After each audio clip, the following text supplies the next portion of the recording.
എന്താ എനിക്കിവിടെ വരാൻ പാടില്ലേ? അതല്ല, നാളെ വരുമെന്ന് പറഞ്ഞിട്ട് ചേട്ടൻ ഇപ്പൊ വന്നിട്ട് ചോദിക്കായിരുന്നു അല്ലേ? എനിക്ക് നിങ്ങളെ അറിയരുതോ? ഞാൻ വരുന്നതിന്റെ തലേന്നേ നിങ്ങൾ മൂന്ന് എനിക്കറിയാം. അതുകൊണ്ടാ ഞാൻ ഇന്ന് ഇങ്ങി പോകുന്നത്. അല്ല, വന്ന കാലം നിൽക്കാതെ അകത്തോട്ടിരിക്കാൻ ചേട്ടാ. ഇരുത്തണ്ട. എവിടെ പോയാലും ഞാൻ നിങ്ങളുടെ പുറകെ ഉണ്ടാവും. ഡൽഹിയിലെ കൊണാട്ട് പ്ലേസിൽ വെച്ച് ഒരുപാട് മുങ്ങൽകാരെ ഈ കൈ കൊണ്ട് പിടിച്ചിട്ടുള്ളതാണ്. പക്ഷെ സ്വന്തം നാട്ടിൽ വേണ്ടി വരുമെന്ന് ഞാൻ പ്രതീക്ഷിച്ചു. പറ്റിയത് പറ്റി. ഇനി ചേട്ടൻ പറഞ്ഞ അത് ഞങ്ങൾ എന്ത് വേണേലും ചെയ്യാം. അതെ, ഇനി ചേട്ടൻ തന്നെ തീരുമാനിക്കും ഞങ്ങൾ എന്ത് ചെയ്യണമെന്ന്. എല്ലാം തീരുമാനിച്ചു കഴിഞ്ഞാണ് ഞാൻ വന്നിരിക്കുന്നത്. ഒന്നുകിൽ എന്റെ പണം, അല്ലെങ്കിൽ നിങ്ങളുടെ പിണം, ശവം. ഏത് വേണവും തീരുമാനിച്ചോളൂ. എന്താ നിക്കവിടെ?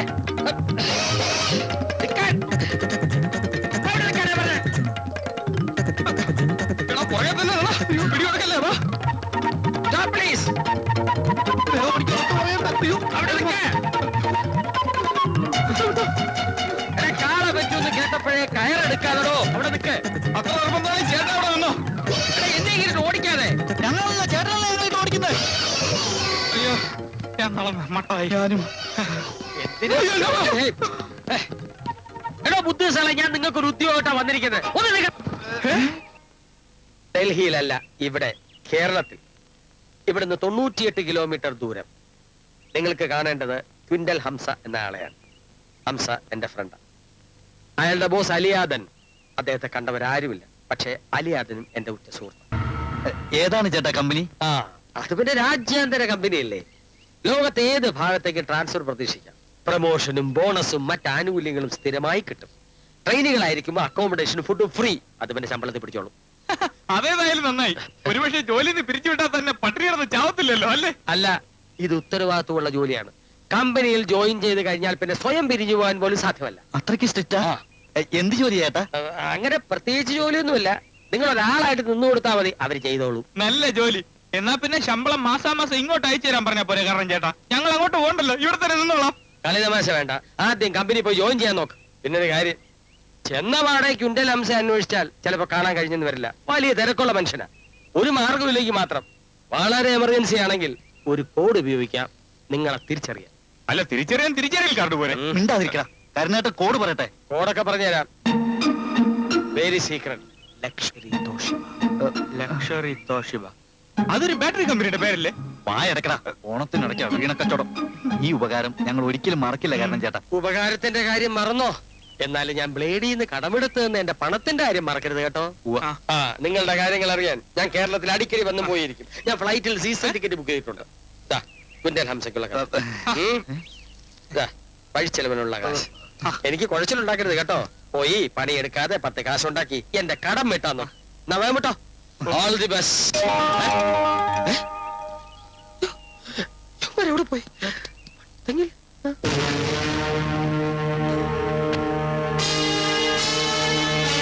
ഈ കാത്തിരിപ്പിന് ഇനിയൊരു അവസാനമില്ലെന്നാ തോന്നണേ. ദിവസം കുറെ ആയില്ലേ നമ്മൾ ഈ ടൗൺ മുഴുവൻ അരിച്ചു പറക്കണം. എന്നിട്ടും നമ്മുടെ സംഘത്തിനെതിരെ പ്രവർത്തിക്കുന്ന ശത്രുക്കളാരെന്ന് ഇതുവരെ കണ്ടെത്താൻ കഴിഞ്ഞിട്ടില്ല.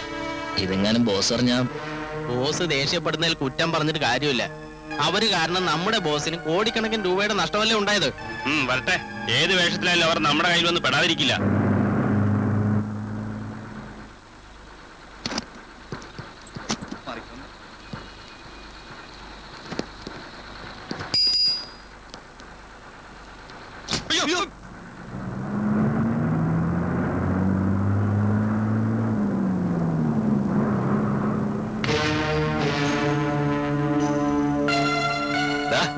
ഇത് തന്നെയല്ലേ കരുണേട്ടൻ പറഞ്ഞ സ്ഥലം? ആയിരിക്കും. ഇത് അവന്മാര് തന്നെയാണോ? വാ.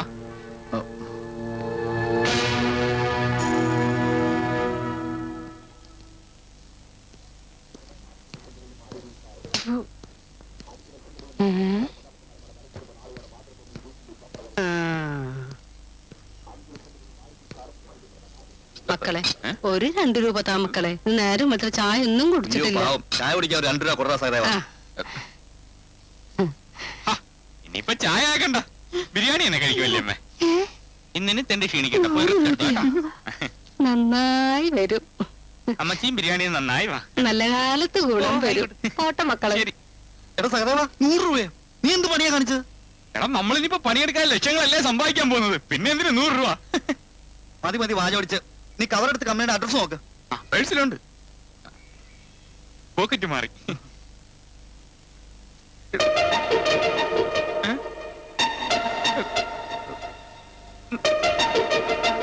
അയ്യോ എന്താടാ? അയ്യോ നകുല പോയി. എന്ത് പോയെന്ന്? കവറും പോയി, പണവും പോയി. കവറ് പോയോ? പോക്കറ്റ് അടിച്ചതാ. അയ്യോ ആകെ ഉണ്ടായിരുന്ന ആ 100 രൂപ അതാ തള്ളയും കൊണ്ടുപോയി. അയ്യോ, പോടാ. ഇതിനകത്തോട് നോക്കടാ. ഇല്ലടാ പോയി. പോക്കറ്റ് അടിച്ച എന്നാ. ഈശ്വര ഇനിയിപ്പോ എന്ത് ചെയ്യും? കുഴഞ്ഞു. കവറ് നിന്റെ തന്നപ്പോഴേ ഞാൻ ഊഹിച്ചതാ. ഇനി തല്ലടാ. ഈശ്വരാ, തിരിച്ചു പോകാൻ പോകറ്റ് കാശുമില്ലല്ലോ. നമുക്കൊരു കാര്യം ചെയ്യാം. കരണം ചേട്ടനെ വിളിച്ച് പറഞ്ഞാല. വിളിച്ചു പറയാൻ നിന്റെ കാശുണ്ടോടാ? ഇന്ന് കണി കണ്ടവരെ നാളെയും കാണണേ ഭഗവാനേ. എടാ നമുക്കൊരു മാർഗമുണ്ട്. നീ വാ. എന്താടാ? നീ വാടാ. വല്യമ്മ, ഏ, എന്താ മക്കളെ? വല്യമ്മ, ഞാൻ അവിടെ വെച്ച് തന്നില്ലേ 100 രൂപ, ആ, അതിന്നൊരു 10 രൂപ തരുമോ? ഫോൺ ചെയ്യാനാ. 10 രൂപയോ? ആ, ഏത് 10 രൂപ? 100 രൂപ അവിടെ വെച്ച് തന്നെ. മുമ്പായി വന്നെ അവര് 100 രൂപ. ഇനി അത് ചോദിക്കാൻ വന്നാ എല്ലാത്തിനും കാണിച്ചു തരുന്നുണ്ട്. 2 മാന്യന്മാർ ഇറങ്ങിയിരിക്കുന്നു. പിന്നെ ജലം നക്കി പട്ടിയുടെ ചിരി നക്കി പട്ടി. വല്യമ്മ, വലിയ നിന്റെ തള്ള കണി കാണാൻ കൊള്ളാം. നീ പറഞ്ഞ പോലെ ഇത് അവന്മാര് തന്നെയാ. അത് പിന്നെ പോയി തെണ്ടടാ. എടാ, അല്ലേലും തെണ്ടൽ നിന്റെ കൂടെ പുറപ്പെടാ. നീ അനുഭവിച്ചോ? ഇനിയിപ്പോ എന്ത് ചെയ്യും? ഒറ്റ നീ ഇവിടെ നിൽക്ക്, ഞങ്ങൾ പോയി നോക്കിട്ട് വരാം. ഹലോ, ഒന്ന് നിന്നേ. നിങ്ങൾ ആരാ? ഇതിനും കൂടെ കണ്ടിട്ടില്ലല്ലോ. നേരാ ചേട്ടാ, ഒരു ജോലി അന്വേഷിച്ച് വന്നതാ. എന്ത് പറയാനാ, പോക്കറ്റ് അടിച്ച് പണവും പോയി, റെക്കമെൻഡേഷൻ കത്തും പോയി. എന്ത് ജോലി? അത് ഒരു കമ്പനിയില്ല. സത്യം പറടാ, ഏത് കമ്പനിയാടാ? അത് ചോദിക്കാൻ നിങ്ങളാരാ? പോലീസാ? അതെ, സഹായിക്കാനാണെങ്കിൽ വണ്ടി കുലിക്കുള്ള പണം താ. അല്ല അച്ഛമ്മ, സമയങ്ങളാണെ പോകാൻ നോക്കണം മിസ്റ്റർ. ഏത് കമ്പനിയാടാ? കമ്പനി കമ്പനി ചേർന്നിട്ടില്ല, ചേരാൻ വേണ്ടി വന്നതാ. അയ്യോ, കമ്പനി എന്ന് പറഞ്ഞാ- ഏത് കമ്പനി? അയ്യോ, കമ്പനിയുടെ പേര് മറന്നുപോയല്ലോ. പൈതാവ് കമ്പനിയുടെ പേര് പറഞ്ഞിട്ടാ. ഏതാണ് ഒരു ബാറ്ററി കമ്പനിയുടെ പേര്? അത് പറ. Toshiba, Toshiba. അതെ, തോഷിബ. എടാ, മുഴുവൻ പേരും പറഞ്ഞോളാം. Luxury Toshiba.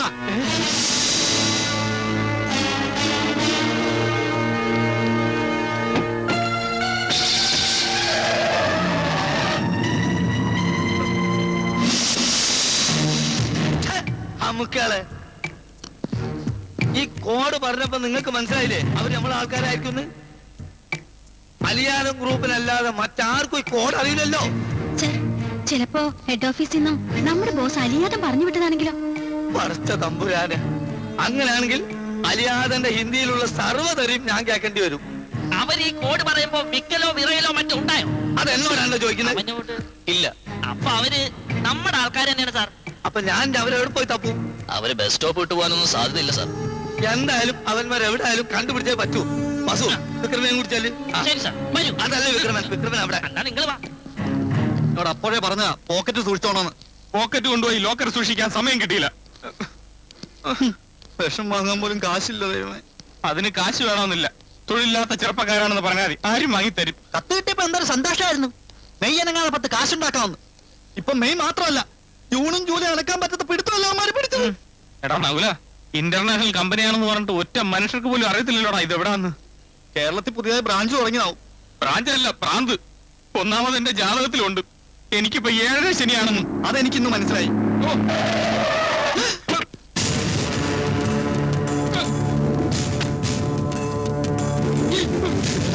നേരത്തെ പോയമാര് വീണ്ടും ഗുണ്ടകളെ കൂട്ടിക്കൊണ്ടിരുന്നു. അയ്യോ, അല്ലല്ലേ. പേടിക്കണ്ട, ഞാൻ വിക്രം. ഞാൻ ഞരമ്പ് വാസു. അത് കണ്ടപ്പോഴേ മനസ്സിലായി. നിങ്ങൾ വണ്ടി കയറ്. കയറില്ല. കയറൊന്നും വേണ്ട, ചാടി കയറാം. ഞങ്ങൾ കയറില്ല. നിങ്ങൾക്ക് പണിയല്ലേ വേണ്ടത്, ഞാൻ തരാം. വണ്ടി കയറ്. എടാ സഹദേവ, ഇത്തവണ നമുക്ക് പണി കിട്ടും. യവന്മാര് 4 പേരാ ഉള്ളത്. അതെ, സംസാരിക്കാനുള്ള സമയമല്ലത്. വേഗം അയ്യോ, ബസ്സിൽ പിടിക്കണം, അങ്ങോട്ട് വണ്ടി കയറാം.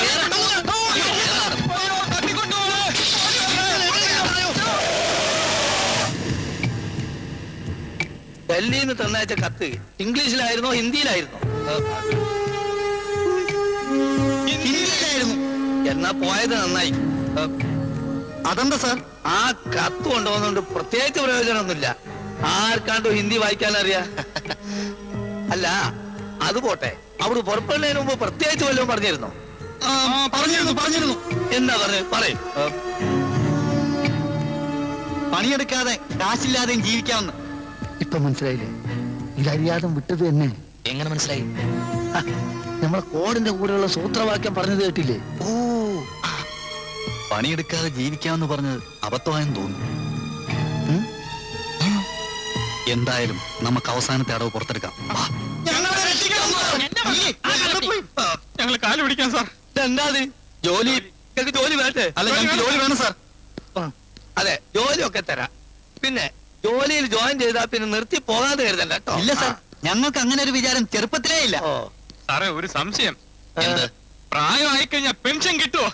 പെൻഷന്റെ കാര്യത്തിൽ നിങ്ങൾ ടെൻഷൻ അടിക്കണ്ട. പക്ഷെ എനിക്കിപ്പോ ഒരു ഫംഗ്ഷൻ ഉണ്ട്. ഓ. തൽക്കാലം നിങ്ങൾ റെസ്റ്റ് എടുത്തോളൂ. യാത്രാക്ഷണമൊക്കെ കാണുമല്ലോ.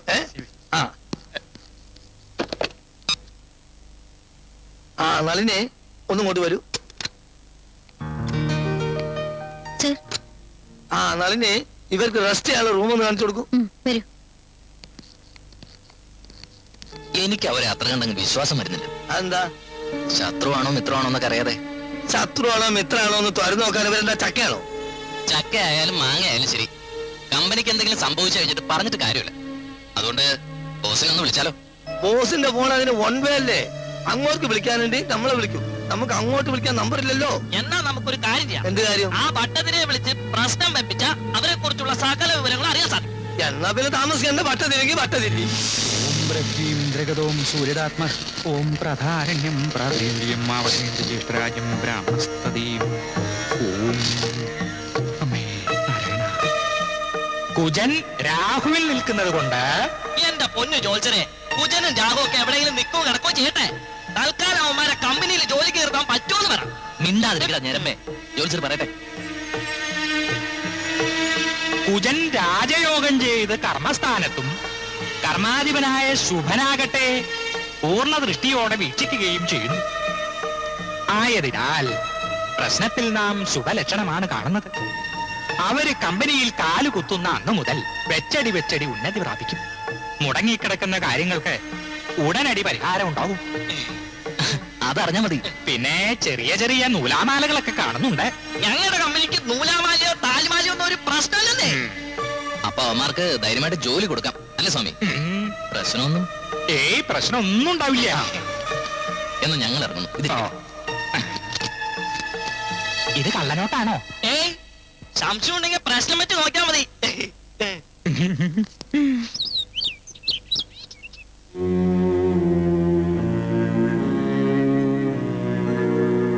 പിതാവിനും പുത്രനും പരിശുദ്ധാത്മാവിനും. ഓ, ഇതൊക്കെ ഞാൻ എന്നും പറയുന്നത് തന്നെയാ. പറയാനുള്ള ദാരിദ്ര്യം പെട്ടെന്ന് പറയാം. എന്തെങ്കിലും ചെയ്യാൻ പറ്റുമെങ്കിൽ വേഗം ചെയ്യും. അതായത് ഇടത്തെ സൈഡിലൊരു വൃക്ക 3 ലക്ഷത്തിന് ആരും അറിയാതെ വിറ്റാണ് വൃദ്ധരായ മാതാപിതാക്കളുടെ ആഗ്രഹം നിറവേറ്റാൻ മൂത്ത പെങ്ങളെ കെട്ടിച്ചയച്ചത്. അന്ന് വൃക്കയുടെ കമ്പോള നിലവാരം ഉയർന്നിരുന്നെങ്കിൽ ആ കച്ചവടം നഷ്ടമായില്ലായിരുന്നു. ദൈവത്തെ ഞാൻ സമ്മതിച്ചിരിക്കുന്നു. കണ്ണും മൂക്കും വൃക്കയൊക്കെ സ്റ്റെപ്പിന് തന്നില്ലായിരുന്നെങ്കിൽ ഞാൻ തെണ്ടി കുത്തുവാള എടുത്തേനെ. കർത്താവെ, നടന്നത് നടന്നു. കർത്താവിന് അറിയാലോ ഞാൻ അമേരിക്കൻ അച്ചായന് ദത്ത് വെക്കുന്ന കാര്യം. സ്വാഭാവികമായി അച്ചായൻ ചത്ത രൂപ 5 ലക്ഷം എനിക്ക് കിട്ടും. ഇങ്ങനൊരു പണി എനിക്ക് ഒപ്പിച്ചു തന്നതിന് കർത്താവിന് സ്തുതി. പക്ഷെ എന്ത് ചെയ്യാം, ദത്ത് നിന്ന് ഞാൻ നത്തുപോലെയായി. അതുകൊണ്ട് എത്രയും വേഗം അച്ചായനെ അങ്ങ് വിളിച്ചോണ്ട് പോണേ. അതിനുള്ള ട്രാവലിംഗ് എക്സ്പെൻസ് ഞാൻ തന്നോളാം. ഇതൊക്കെ ഞാൻ എന്നും പറയാറുള്ളതാണെന്നറിയാം. നാളെ മുതൽ ഒരു കാസറ്റ് ഇട്ടേക്കാം. ഫ്രാൻസി, ഫ്രാൻസി, കഴിഞ്ഞു. കഴിഞ്ഞു. കർത്താവേ, നീ എന്റെ പ്രാർത്ഥന കേട്ടു, നീ എന്റെ മാനസം കണ്ടു. താങ്ക് യു കർത്താവ്, താങ്ക് യു. ചേട്ടാ, ഇയാൾ എവിടെ പോയി കിടക്കുന്നത് അറിയില്ലല്ലോ. അന്നോടെ കഴിഞ്ഞോ? ആ, കഴിഞ്ഞു. ഓ, രക്ഷപ്പെട്ടു. എന്ന് എല്ലാവരോടും ഫോൺ ചെയ്ത് പറയട്ടെ. ഈ വൃത്തികേട്ടാരെയാണോ ഫോൺ ചെയ്ത് പറയണേ? എനിക്കിത് വൃത്തികേടല്ല. ഇത് കേൾക്കാൻ ഞാൻ കാത്തിരിക്കുകയായിരുന്നു. ആ, എന്നാ പോയിട്. എന്ത്? അച്ചായ മൂത്രം ഒഴിച്ചു എന്ന് പറഞ്ഞായിരുന്നു. മൂത്രമൊഴിച്ച് കഴിഞ്ഞു എന്നാ പറഞ്ഞത്. കഴിഞ്ഞു എന്ന് പറഞ്ഞപ്പോ ഞാൻ ഒരുപാട് പ്രതീക്ഷിച്ചു. എന്നാ നിനക്കും എടുക്കായിരുന്നില്ലേ? ഞാൻ പ്രാർത്ഥിക്കായിരുന്നില്ലേ? ആ, ഈ വക പണിക്കൊന്നും എന്നെ കിട്ടിയല്ല. ഓ, വന്നപ്പോ എന്നെ ആയിരുന്നു. അച്ചായൻ 1 പോകുന്നില്ലേ, 2 പോണില്ലേ? അതെ, ഈ കിളവ് മടിയായി എനിക്ക് എന്നാ പ്രയോജനമാ? ബമ്പർ ലോട്ടറി അല്ലയോ കിടക്കുന്നേ. ചെല്ല് ചെന്ന് ചൂട് മാറാതെ ചെല്ല്. എടീ, കർത്താവിന്റെ 10 കൽപ്പനയിൽ ഒരു കൽപ്പന നിന്നോട് ചോദിക്കോടി. ഓ, 10 കൽപ്പനകൾ ഒരുമിച്ച് വന്നാലും എനിക്ക് ഒരു അപ്പോസ്തലം വന്നിരിക്കുന്നു. ഉം. ഓ ശരീരം തളർന്നു കിടന്നാൽ എന്താ, വായിക്കും വയറിന് റെസ്റ്റും ഇല്ലല്ലോ. തിന്നുകാതിരുക. ഓ ഒറ്റക്ക് കട്ടിൽ കിടന്നുണ്ട്, ഇതല്ലാതെ വേറെന്താ ചെയ്യാ. ഓ, ഓ, എന്ത് വെയിറ്റ്! ഈ ശരീരത്തിൽ തന്നെയാണ് ഇത്രയും പ്രൊഡ്യൂസ് ചെയ്തത്.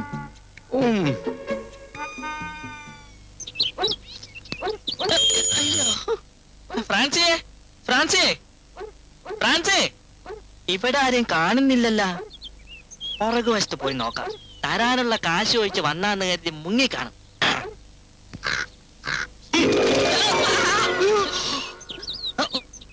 എന്താ ഇത്? അയ്യോ വാസു ആയിരുന്നില്ലേ? അയ്യോ ഞാൻ കണ്ടില്ല വാസു. കുഴപ്പമില്ല നാരങ്ങളുള്ളോ. അതൊരു ഉപ്പുരസം. അത് അച്ചായം നാരങ്ങളും കുടിക്കണത് ഉപ്പിട്ടാ.